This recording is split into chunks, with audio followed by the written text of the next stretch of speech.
नमस्कार दर्शक बंधु एवं आसला बड़ खुशी खबर मधुबाबू भत्ता टंका फाइनाली 3000 टंका को नहीं बड़ अपडेट देते राज्य सरकार खूब दिन आसवाक जाथर ना सुभद्रा योजना रे ना 3000 टंका ठीक अच्छे जो मैंने 60 वर्ष उदय होती से आसी एक बड़ खबर तेज आसतु कौन रही से खबरटा जाना या पूर्व आपण गोटे रिक्वेस्ट आम चैनल टी जदि आपने जाए सब्सक्राइब करना ही सब्सक्राइब कर बेल आइकन को दबाई रखु ओल्ड एज पेंशन बा वार्धक्य भत्ता मधुबाबू भत्ता ता सहित सर्वनिम्न भत्ता बा सामाजिक सुरक्षा आईन अधीन आसुवा जी भत्ताधारी मैंने अच्छा समस्त सर्वनिम्न भत्ता टंका 3000 वृद्धि को लेकिन बर्तमान बड़ अपडेट देते राज्य सरकार। भारतीय जनता पार्टी निर्वाचन पूर्व जहाँ प्रतिश्रुति देते विभिन्न निर्वाचन सभा ता सहित केवल निर्वाचन प्रतिश्रुति नुहे भारतीय जनता पार्टी मैनिफेस्टो बा संकल्प पत्र इलेक्शन मैनिफेस्टो लिखित आकार में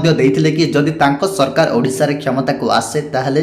सरकार हेला मात्रे ही कौन ना सर्वनिम्न भत्ता टंका को 3000 पर्यंत वृद्धि हो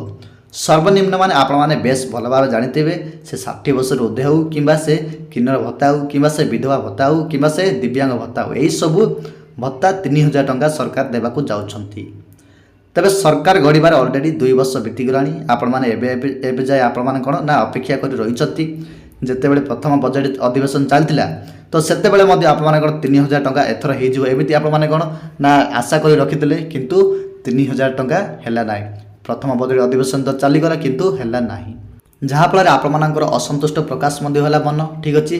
तापर आपण मैंने देखु देखु आउे पुणी आउे कौन ना द्वितीय बजेट अधिवेशन जितेबाला होता आम 2026 फेब्रुआरी मस आप निहत भाव जानी तो फेब्रुआरी मसरे जो होता द्वितीय बजेट अधिवेशन से मसरे कौन ना आपण मान जो भत्ता राशि 3000 टंका है ना जिते बड़े आम नवीन श्री नवीन नवीन जो पूर्वतन मुख्यमंत्री कौन ना श्री नवीन पट्टनायक थे तो से कौन 1000 टंका मिलूँ ठीक अच्छे आप जानते निहत भाव तो सही 1000 टंका ही एवं पर्यंत मिलूँ ठीक अच्छे आहरी बहुत जन को अच्छा जो मैंने 80 वर्ष अच्छा से 1500 टंका ही एवं जाए मिलूँ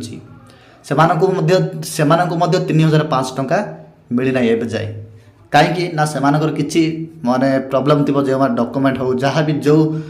जो वेरिफिकेशन कला बेले किसी भी से त्रुटि थी ठीक अच्छे तो सही कारण जो से कौन ना 3500 टंका एवं जाए होनी तो से संशोधन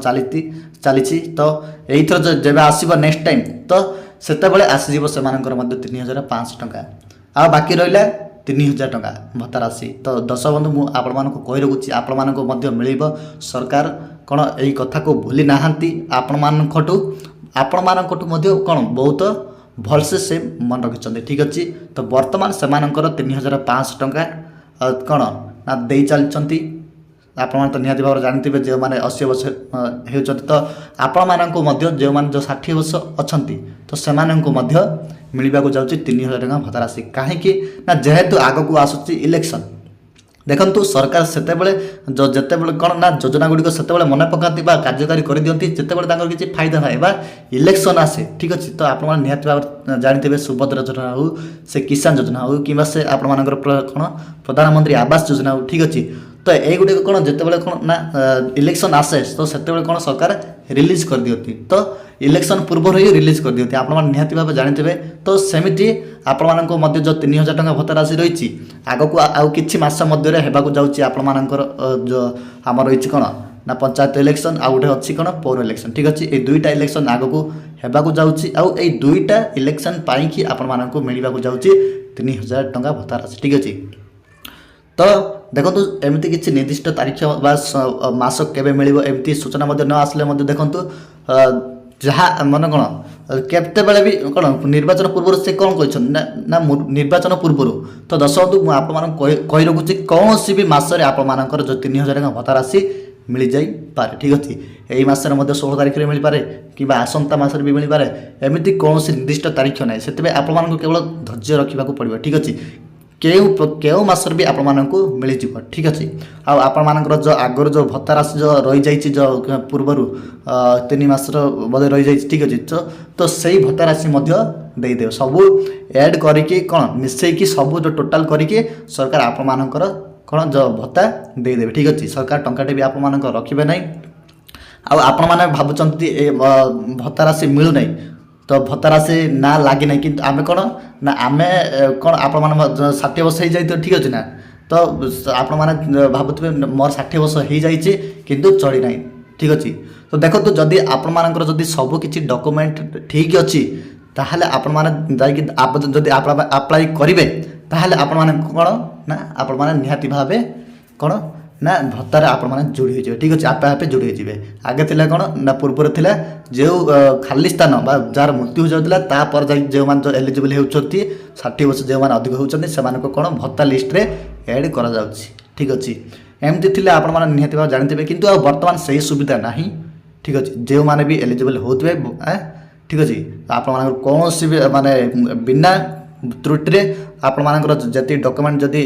ଅଛି, ଠିକ୍ ଅଛି, ବିନା ତ୍ରୁଟି, ତାହେଲେ ଆପଣମାନେ ନିହାତି ଭାବେ ଆପ୍ଲାଏ କରନ୍ତୁ, ଆପଣମାନେ ମଧ୍ୟ ସହାୟତା ପାଇପାରିବେ, ଠିକ୍ ଅଛି, ନିହାତି ଭାବେ ପାଇବେ 100%, ଠିକ୍ ଅଛି। ତ ଯେତେବେଳେ 3000 ଟଙ୍କା ଭତ୍ତା ରାଶି ହେବ ସେତେବେଳେ ମଧ୍ୟ ଆପଣମାନେ ପାଇଯିବେ, ଠିକ୍ ଅଛି। ତେବେ ଭାରତୀୟ ଜନତା ପାର୍ଟି ନିର୍ବାଚନୀ ପ୍ରତିଶ୍ରୁତି କ'ଣ ଦେଇଥିଲେ ନା 3000 ଟଙ୍କା ଭତ୍ତା ରାଶି ନା ଏଥର ହେଇଯିବ, କିନ୍ତୁ କିଛି କାରଣ ଯୋଗୁଁ ଆପଣମାନଙ୍କର ଯେମିତିକି ବହୁତ ରହିଯାଇଛି ଆପଣମାନଙ୍କର ଯୋଜନା ଗୁଡ଼ିକ ସେ ବାକି ରହିଯାଇଛି, ପ୍ରଧାନମନ୍ତ୍ରୀ ଆବାସ ଯୋଜନା ଏମିତି ବହୁତ କିଛି ରହିଯାଇଛି, ଏଇଗୁଡ଼ିକୁ କାର୍ଯ୍ୟକାରୀ କରୁ କରୁ ମଧ୍ୟ ସରକାରଙ୍କର କ'ଣ ନା ଡେରି ହେଇଯାଇଛି, ଠିକ୍ ଅଛି। ଆଗକୁ ଆଉ ଡେରି ଦେଖନ୍ତୁ ସରକାରଙ୍କ ଉପରେ ମଧ୍ୟ କ'ଣ ବହୁତ ଚାପ ମଧ୍ୟ ସୃଷ୍ଟି ହେଲାଣି, କାହିଁକିନା ଆଗକୁ ସେମାନଙ୍କର ଇଲେକ୍ସନ୍ ଆସୁଛି, ଆଉ ଇଲେକ୍ସନ୍ ଯଦି ସେମାନେ କେତେବେଳେ ମାନେ ୱିନ୍ ହେଇପାରିବେ ନା ଯେତେବେଳେ ସେମାନେ ଯେଉଁ ଆଗରୁ ଯାହା ପ୍ରତିଶ୍ରୁତି ଦେଇଛନ୍ତି ସେ ପ୍ରତିଶ୍ରୁତି ଗୁଡ଼ିକ କ'ଣ ଯଦି ସେମାନେ କ'ଣ ପାଳନ କରିବେ ତାହେଲେ ଯାଇକି ସେମାନେ କ'ଣ ନିହାତି ଭାବେ କ'ଣ ନା ଆପଣମାନଙ୍କର ଯେଉଁ ଇଲେକ୍ସନ୍ରେ ସେମାନେ ଜିତିପାରିବେ, ଠିକ୍ ଅଛି। ତ ସେମାନଙ୍କର ଇଲେକ୍ସନ୍ ଅଛି ନା, ତ ସେ ଇଲେକ୍ସନ୍ରେ କ'ଣ ନା ଜିତିପାରିବେ, ଠିକ୍ ଅଛି, ଯେଉଁ ପଞ୍ଚାୟତ ଇଲେକ୍ସନ୍ ଆଉ ପୌର ଇଲେକ୍ସନ୍ ଅଛି, ଠିକ୍ ଅଛି। ତେବେ ଦର୍ଶନ୍ତୁ ଆମେ କହି ରଖୁଛୁ ଆପଣମାନଙ୍କର 3000 ଟଙ୍କା ଭତ୍ତା ରାଶି କୌଣସି ବି ମାସରେ ଆସିଯାଇପାରେ, ସେଥିପାଇଁ ଆପଣମାନଙ୍କୁ କେବଳ ଅପେକ୍ଷା କରି ରହିବାକୁ ପଡ଼ିବ, ଠିକ୍ ଅଛି। ତେବେ ଦର୍ଶନ୍ତୁ ତ ଆପଣମାନେ ତ ଭାବୁଥିବେ ଯେ ଆମକୁ ଆଉ 3000 ଟଙ୍କା ଭତ୍ତା ରାଶି ମିଳିବ ନାହିଁ, ଏମିତି ଆପଣମାନେ ତ ବହୁତ ଭାବେ ଭାବୁଥିବେ, ମନ ମଧ୍ୟ ଦୁଃଖ ପ୍ରକାଶ ମଧ୍ୟ କରୁଥିବ, କିନ୍ତୁ ମୁଁ ଆପଣମାନଙ୍କୁ କହି ରଖୁଛୁ ନିହାତି ଭାବରେ 3000 ଟଙ୍କା ଭତ୍ତା ରାଶି ଯେଉଁ ଆପଣମାନଙ୍କର ରହିଛି ସେ 3000 ଟଙ୍କା ଭତ୍ତା ରାଶି ନିହାତି ଭାବେ ଦର୍ଶନ୍ତୁ ଆପଣମାନଙ୍କୁ ମିଳିଯିବ, ଠିକ୍ ଅଛି। କିଛି ଟେନସନ୍ ନେବାର କିଛି ଆବଶ୍ୟକ ନାହିଁ, ଯାହା ପ୍ରତିଶ୍ରୁତି ଦେଇଛନ୍ତି ତାହା ସରକାର ପାଳନ କରିବେ, ଠିକ୍ ଅଛି। ଗୋଟେ ଗୋଟେ କରି ସବୁ ପାଳନ କରିବାକୁ ଯାଉଛନ୍ତି ଯେହେତୁ ସେମାନଙ୍କର ଇଲେକ୍ସନ୍ ଅଛି, ଠିକ୍ ଅଛି। ଆଉ ଯଦି ଦେଖନ୍ତୁ ତ ଆପଣ ସେମାନେ ନିହାତି ଭାବରେ କ'ଣ ସେମାନେ ଆପଣମାନଙ୍କର ଯେଉଁ ଯେତିକି ଯୋଜନା ଗୁଡ଼ିକ ଅଟକି ଯାଇଛି ପଇସା ଗୁଡ଼ିକ ଯାହା ବି ଭତ୍ତା ରାଶି ହେଉ, ଆମର ଯେଉଁ ସୁଭଦ୍ରା ଯୋଜନା ହେଉ, ଯାହା ବି ଆପଣମାନଙ୍କର ଯେଉଁ ପ୍ରଧାନମନ୍ତ୍ରୀ ଆବାସ ଯୋଜନା ହେଉ, ଠିକ୍ ଅଛି, ଯେତିକି ବି ଆପଣମାନଙ୍କର ଅଟକି ଯାଇଛି ତ ସେଇଗୁଡ଼ିକ ସରକାର ନିହାତି ଭାବରେ ଦେଇଦେବେ, ଠିକ୍ ଅଛି। କାହିଁ କେତେବେଳେ ଦେବେ ନା ଯେଉଁ ଆଗକୁ ଯେଉଁ ପଞ୍ଚାୟତ ଇଲେକ୍ସନ୍ ଆସୁଛି, ଠିକ୍ ଅଛି, ସେ ଇଲେକ୍ସନ୍ ପୂର୍ବରୁ ହିଁ ଆପଣମାନଙ୍କ ସବୁ କିଛି ଟଙ୍କା ଯାହା ବାକି ରହିଯାଇଛି, ଠିକ୍ ଅଛି, ଗଭର୍ଣ୍ଣମେଣ୍ଟ ତରଫରୁ ଯେଉଁ ଆସୁଛି ତ ସବୁ କିଛି ଆପଣମାନଙ୍କୁ ମିଳିଯିବ, ଠିକ୍ ଅଛି।